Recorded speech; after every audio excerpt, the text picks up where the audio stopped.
guys, so I'm a big fan of Emmy Eats, and I noticed that she did a video recently about tasting Rwandan snacks.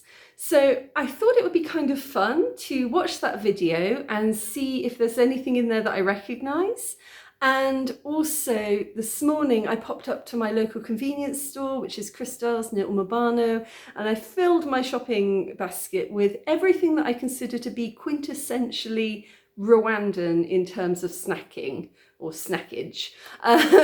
So the kind of things that I've always eaten and bought in the shops. And I tried to stick to things that are specifically made here in Rwanda. So let's see. Let me introduce you to Rwandan snacking. Okay, I've never done a reaction video before, so I don't know how it works. I'm not sure if it means instant, like, copyright strike or anything like that, but I'm assuming I can look at it for review purposes and commentary. Right. Great, my beautiful lovelies. Hi, it's Emmy. Welcome back to another Emmy Eats. Today, I'll be eating Rwanda. The first thing I'm going to make is this. A Gorilla's Coffee Beyond Fair Trade, dark chocolate spice and hint of luscious fruit. Yep. There is a lot of coffee in Rwanda. It is something that we grow here in abundance along with tea. I do recognise that particular brand. I should have bought some of that actually. I haven't got that, but I always have other coffee in the house, and it's always Rwandan coffee because why would you buy any other kind whilst you're here? Let's try these. These are called Winners. They are and indeed. they are original potato chips. Looks like this bag got a little bit squished. A thicker potato chip, kind of kettle cooked with lots of bubbles. And there's a little bit of potato peel still on there. Itadakimasu. Yep, Winners are absolutely Rwandan. It's kind of interesting actually because she made this video in 2016 and Winners had only been going for about 2 years at that point. I think it was set up in 2014 and I think it was founded by a guy from the Netherlands, I think, and Rwandan partners. And I can't remember, I heard a story, I'm not too sure, but it was quite difficult for them to start making crisps because there was sort of the culture here, you know, people need money, you know, a lot of people living hand to mouth, especially in agriculture. So the moment that the potatoes were even half size big enough to sell, people would go off and sell them. And apparently to make potato crisps, potato chips if you're American, crisps if you're British, you need quite large potatoes. So they had to go through this kind of process working with farmers to try to get them to grow the right type of potato and to leave them to grow for longer. Yeah, it's interesting, but I mean, Winners is beloved. Everybody knows Winners here. And they are more, I'll show you in a moment, but they are literally like Walker's Crisps in the UK now. It's the same thing. So salt and vinegar is my favourite. You know, it's a very British thing on a summer's day to sit in a garden pub, drink a pint of beer and eat your salt and vinegar crisps. And I also really like the paprika ones as well. So it's cool. Let me just show you. Yeah, they're a lot thinner than they were in that video. So that was 2016, it's 2022 now. They've improved a lot. You don't tend to see the skin in there. They don't have the bubbles. These are, if you gave me a plate of these and a plate of Walker's, I probably couldn't tell the difference. So, Murihegwe. They're really good. Let's try this sweet. This is called Snack King. Here it is. It's like a chocolate bar with little Rice Krispie bits in it. It looks kind of similar to a 100-gram bar, but it has some additional wafer in the middle. I have definitely seen something almost identical. I don't think it was called a snow bar. I think it had a red wrapper. I remember buying them once for a road trip, and they were the same thing. It's like a Rice Krispie chocolatey chocolate bar. I'm going to talk more about this in a moment. I don't know that exact chocolate bar, but I'm going to talk about chocolate bars in a moment. Let's try this one. And these are called Happy Crisp. Happy Crisp, and these are onion flavored, and it says it's a puffed food. Oh yeah, there they are, like fries. Yeah, in the UK we call those French fry crisps, I think. It's been a long time since I've been in the UK. I can't remember the English language very well anymore. Okay, so something about Rwanda is that we make winners, yeah. I don't think we make any chocolate bars or confectionery like that. There is a chocolatier, but I think they import the raw chocolate from Belgium and then they melt it and reform it. I'm not entirely sure. I might be wrong. There might be a cocoa processing plant here, but I don't think so. I think the chocolate bars made here, they import the raw ingredients and then repurpose. And it's kind of interesting because these items are, it's tasting the things that are imported, but the things that are imported one year won't be imported maybe for years afterwards. Often you will see things just disappear from the shelf. So some of the stuff that she's tasting here is what was imported in 2016. So you probably won't ever see Happy Crisps again. It is something that happens here. So I was gutted a little while ago.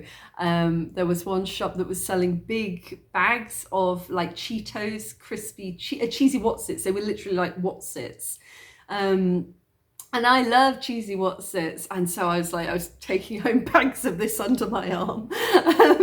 And then basically they were never imported again. Poof, gone. And that is a big problem, you know, what you get to snack on can be quite seasonal. Varies from year to year depending on what people are actually importing. So at the time, Happy Crisps were probably a thing, but I don't know, I haven't seen Happy Crisps. Oh, okay, interesting. It looks like Happy Crisps are actually from Kenya next door, Nairobi. So yeah, East African. That's cool. Let's try this one. It's called Snow Bars. Mispi's Snow Bars. Ooh. It looks kind of similar to like a Snickers bar or something. Again, chocolate bars are mostly imported, and it's absolutely soul destroying because often cold chains are not very good. And so basically it's quite common that we'll buy chocolate, and chocolate is not cheap in Rwanda. So you buy like a nice imported chocolate bar and you get home and you open it up and it's just, oh no, it's gone really bad. Because often it sort of melts and then reforms, melts and reforms. And even like the big supermarkets here are shockingly bad at keeping their chocolate in good form. And the number of times I've opened it and it's just been inedible, it's been like chalk. Food. Another savory item, and these are called Pastoral Crisps. And these are tomato flavored puffed food. I hope they're this color. Let's see. Pastoral Crisps. They smell like soup. Soup crisps. Mm. But again, that's, you know, it's seasonal. It depends on whatever is in the shipment that arrives that month. Last thing I'm going to try is this one. And this is another sweet. It's called Cofitos. Oh, it's double wrapped. How interesting. I've never seen a candy that's been wrapped twice before. Yeah, that is the thing actually. It's weird. I hadn't till I came here, but you get tubes of sweets and they're often double wrapped. I guess it's just because they know that they're kind of sending them very long distance, so extra protection. Oh, triple wrapped. Look. Oof, it's like a hard candy and it's shaped like a coffee bean. Yeah, I really like Cofitos. Again, I don't think that they're Rwandan. I'm going to look up where they're from. Okay, so correct me if I'm wrong, but it looks like they're made by Alpenliebe, which is based in the Netherlands. And I miss those coffee sweets. They were here, I think they were here when I first got here, 2007, so about 15 years ago. And you used to find them in just corner shops. And they're really, really nice. They're very creamy. It's like sucking on a creamy, sugary coffee. It's very nice. But I haven't seen them for years. I don't know what happened to Coffito, whether the company stopped making them. Or what, but they've been replaced with a similar tube, same triple wrapping, and they're like Werther's Originals, so like a creamy kind of caramelly boiled sweet. Oh, they're nice. But yeah, I do miss the coffee ones. They are, Even though they're not made here, they are definitely something that I strongly associate with Rwanda, because I've never had them outside of Rwanda. It was the first place I ever saw them, the only place I ever saw them. So yeah, I have a very strong connection between those and Rwanda, yeah. So most of that, the winners definitely, the coffee sweets, even though they're not from here, there's a strong association with Rwanda to most people. Okay, so let me show you what I bought today. I've got back from the shop about an hour ago and I filled my basket with snacks that are specifically made here in Rwanda. I'm not a big juice drinker, but this was in the shop and it's quintessentially Rwandan. So I thought I'd buy some. It's called Nota Passion Fruit Squash. Ingredient list on the back. So it's just a really concentrated passion fruit, a really concentrated passion fruit concentrate. So we call passion fruit maracuja here. So it's called maracuja juice. And you just pop a bit in and top it up with water.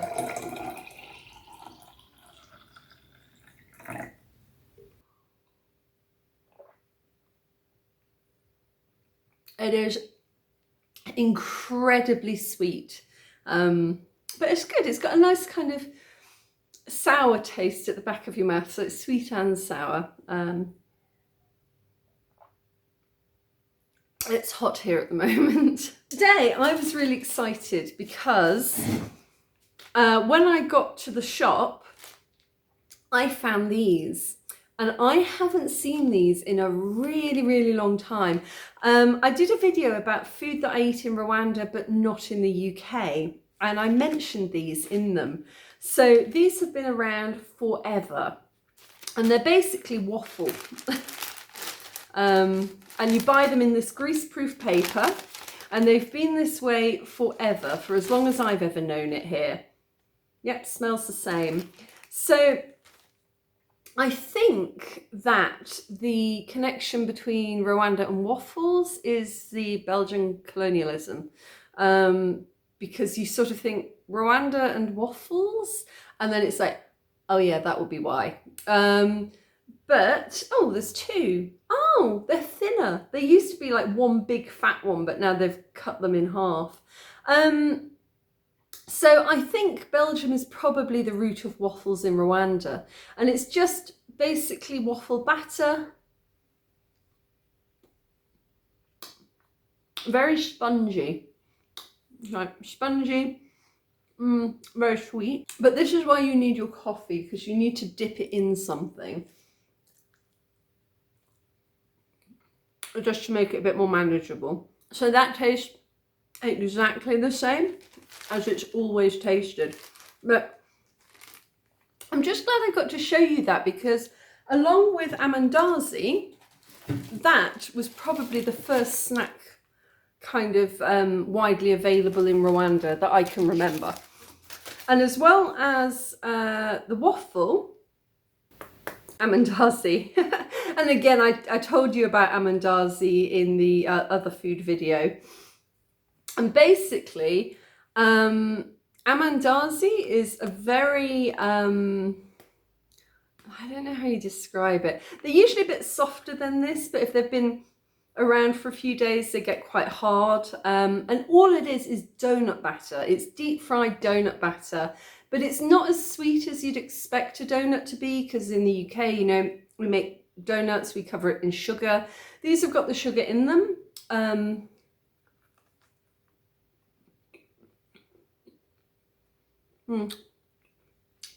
going to be honest, I don't like amandazi. They're oily, they don't taste great. And I remember though when I first got here that one of my friends, he used to say that amandazi were really, really sweet. But for me, coming from the West and trying amandazi, they weren't that sweet, because I'm used to chocolate. I'm used to like high levels of sugar, which is where all of our diabetes comes from. So to me, they weren't really that sweet. But to my friend, he thought that they were very sweet, and he couldn't eat a whole one because he thought that the level of sugar in it was really sweet. Let me just soak it in coffee and see if it makes a difference. No, these are very oily. But basically, you don't just eat them on your own. It's much, much better to dip them into your coffee. And if they're fresh and if they're soft and if they've been well made, they are really quite good with coffee. But on the whole, I think there are a lot of other things I'd rather buy. So another thing that you will find a lot of is small cupcakes. But again, not like you're used to kind of seeing, say, in a coffee shop in the UK. They are just quite not so well risen. They're kind of, I guess maybe they don't have baking powder in it. So they're quite flat. They smell quite sweet. These ones are supposed to be vanilla. They're very soft, actually. That's nice, yeah. But they are literally basic cake mix, like no frills. No frills, no cream, no sprinkles, just a very, very ordinary cake batter, basically.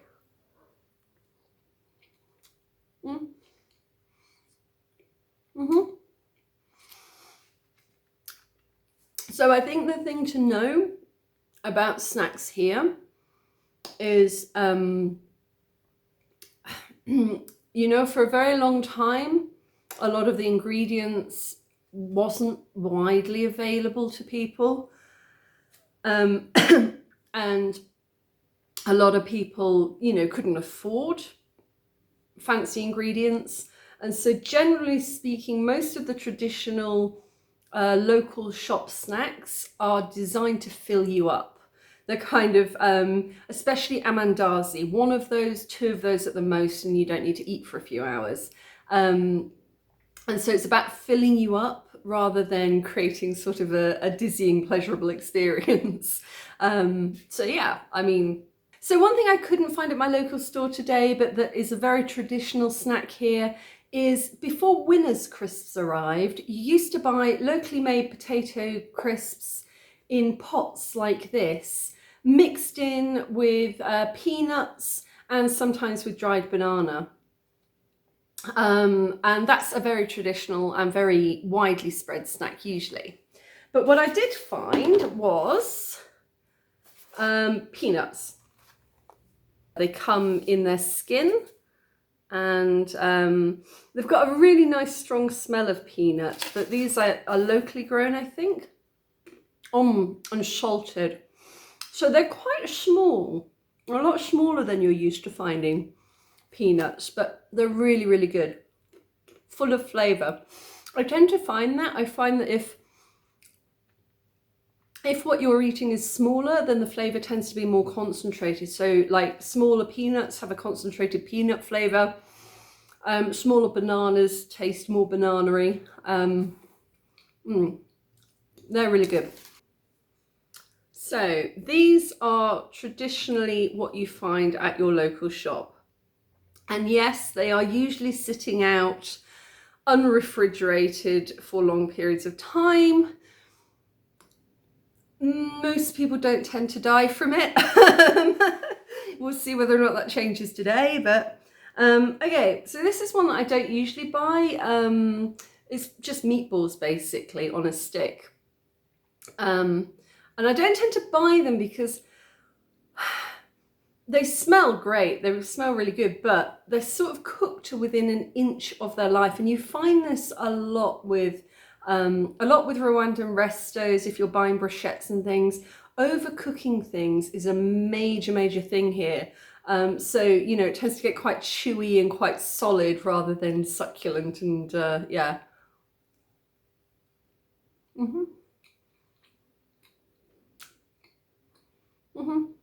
That's nice. It's just a seasoned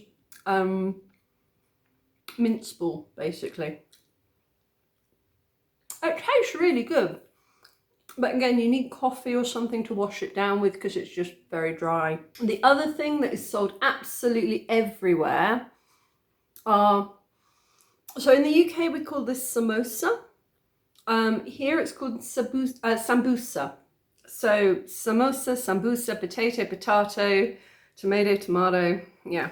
But I learned on Tasting History recently that sambusa, I think, comes through the Arabic speaking world. So it would come from East Africa through into Central Africa where we are.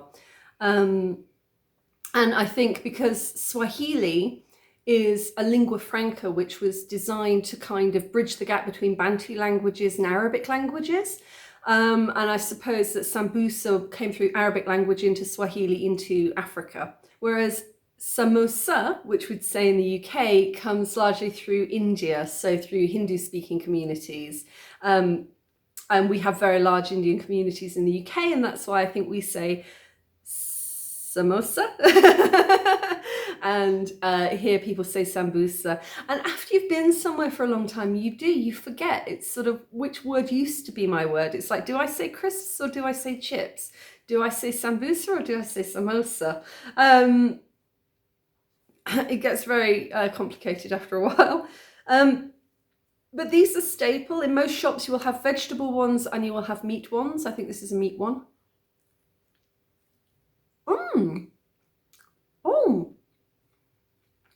Oh, that's good.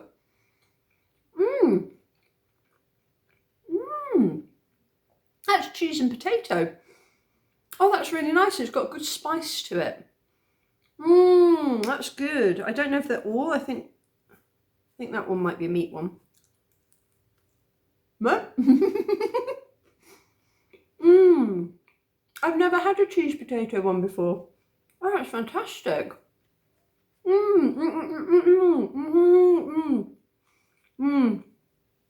I really like that. That's really good. And just the right amount of spice. Which brings me to one of the most iconic flavours in Rwanda. Akabanga oil. So akabanga oil, akabanga sauce is basically pili pili chili.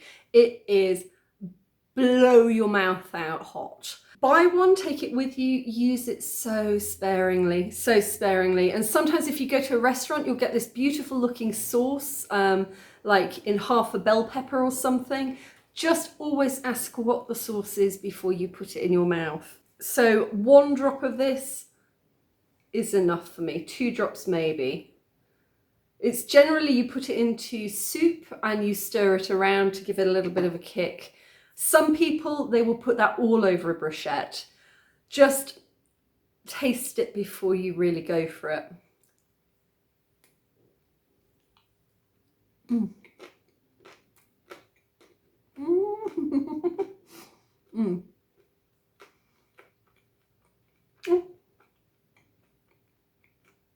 It's good on this actually.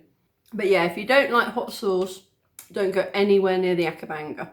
Okay, so the last couple of things I want to show you. This one is fun, only because of the story behind it. So it's just sesame seed balls. So in the UK, I think, you know, in petrol stations and things, when you go to pay at the till, you sometimes find little bars of pressed sesame seeds. And this is the exact same thing, it's just in a ball. And here we call them Sim Sim. So they're like gobstoppers, basically. I mean, you've got to be careful with your teeth. If you've got fillings, maybe don't try it. I love Sim Sim. The reason that Sim Sim is so funny is because there's kind of like a joke here that in order to make them that round, people roll them in their armpits. That was always kind of the thing that kids used to tell me, Sim Sim, you know, have to roll it in your armpit to get it that round. Tastes good though. A little bit salty. So the next one is Drinking Yogurt by Masaka Farms. So Masaka is a place just outside Kigali, and they do a lot of dairy product. I think they do cheese, they do a lot of yogurt. And this is just basically thick drinking yogurt, like you find anywhere. It's really, really thick. It's a bit like a McDonald's milkshake thick. Let me see if I can pour some out and show you. Gloopy. Oh, gloopy is definitely the word for it. My cats will enjoy that. It hasn't been around for that long. I mean, it's been around for a few years. But it's definitely an advancement in snacking technology that I appreciate. I see the value in this product. Yeah, and I really like the label on it. I think that looks so smart.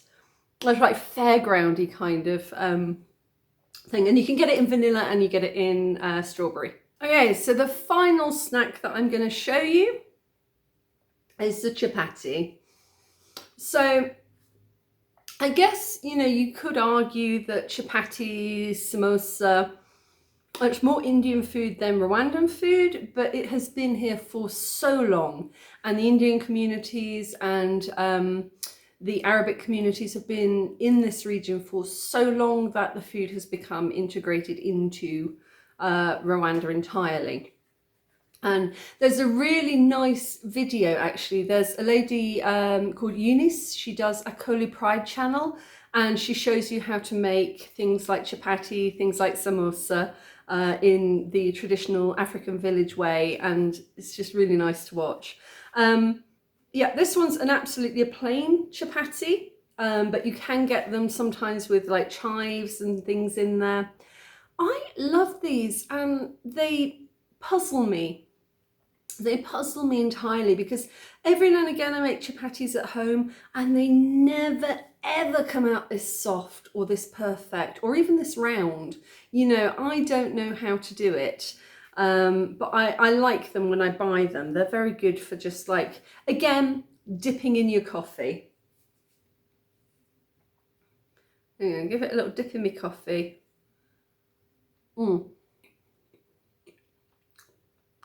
That's a very breakfast dish. Chapati is very breakfasty. You can also, in Rwanda, well, anywhere in East Africa, there's something called African tea. And that's basically hot milk that has been shown a tea bag, but not allowed to interact with it.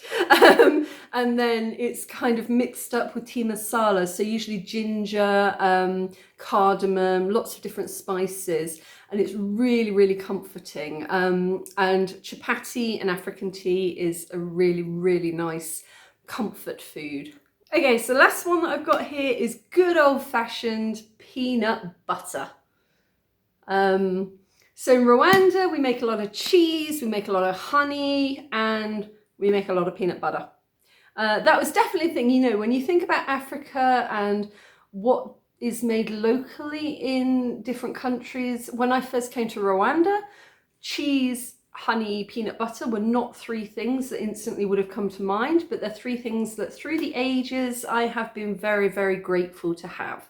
I think you can survive most things if you've got a bit of cheese, you've got some honey, and you got some peanut butter. Like, the world is not going to end so long as you've got those. Rwandan peanut butter, it has changed a bit over the years. This looks like proper traditional peanut butter.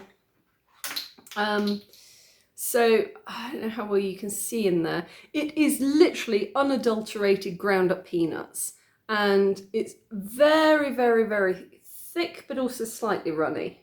And it's fabulous. It is pure peanut juice. Oh, it's really good. Smooth, creamy, really, really good. But the difference, which sticking to the inside of my mouth, I think the difference is that because it doesn't have so many additives and preservatives, that once you get like towards the very bottom, it gets very, very dry because you've used up a lot of the oil which is sitting on the top. Like if you buy sort of the smooth American kind of peanut butter, usually when you get to the bottom, it's still got the same consistency that it had at the top, unless you leave it for months and, you know, leave the lid off or something. But I don't mind that because it means it's fresh. It means it's unadulterated.